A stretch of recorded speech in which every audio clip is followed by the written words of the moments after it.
خبروں سے آغاز کرتے ہیں۔ اسحاق ڈار فرما رہے ہیں روزنامہ جنگ میں آج کی سرخی سازش ہو رہی ہے، اور عمران ڈرپوک، جھوٹا، جاہل، بد کردار، جواری جو شادی چھپاتا ہے، مشرف کے جوتے چاٹے۔ جے آئی ٹی میں پیشی کے بعد گفتگو۔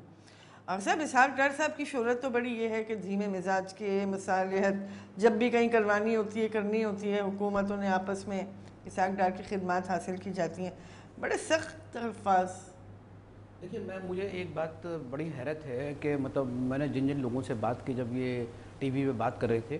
تو وہ جو جملے جو آپ نے ادا کیے ہیں نا، بالکل وہی جملے وہ کہہ رہے تھے کہ ہمیں بڑی حیرت ہے کہ یہ جو باتیں کر رہے ہیں بالکل ایسی بات کر رہے ہیں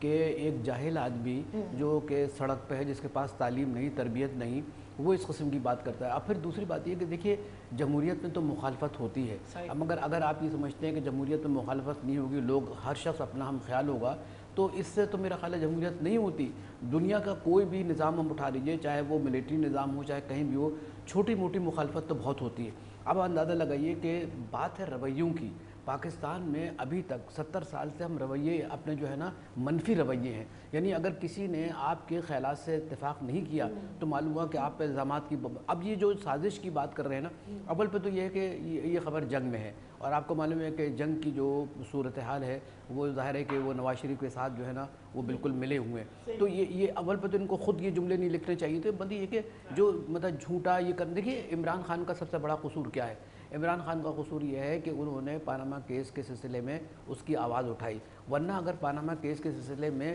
کسی سیاستدان نے اتنی طاقت اور توانائی سے، اتنی مطلب یہ کہ تنظیم سے یہ بات نہیں اٹھائی جتنے عمران خان نے اٹھائی۔ یہی وجہ تھی کہ آپ کو معلوم ہے سپریم کورٹ نے اس کا نوٹس لیا، جیسے ظہیر جمالی صاحب نے پہلا تو نوٹس انہوں نے لیا سوموٹو، اس کے بعد یہ کہ یہ بات آگے بڑھی، تو عمران خان ان کے اس میں کھٹکتے ہیں، کیونکہ ظاہر ہے کہ انہوں نے ایکسپوز کیا۔ اب یہ ہے کہ یہ بات اتنی آگے بڑھ گئی کہ ان کے اپنے ہاتھ پیر پھول گئے حکومت کے، اور ان کو ایسا لگ رہا ہے کہ ہم چلے جا رہے ہیں۔ اچھا اگر چلے بھی جائے تو کیا پاکستان جو ہے وہ نواز شریف صاحب سے منسوب ہے؟ پاکستان تو 22 کروڑ اور یا 21 کروڑ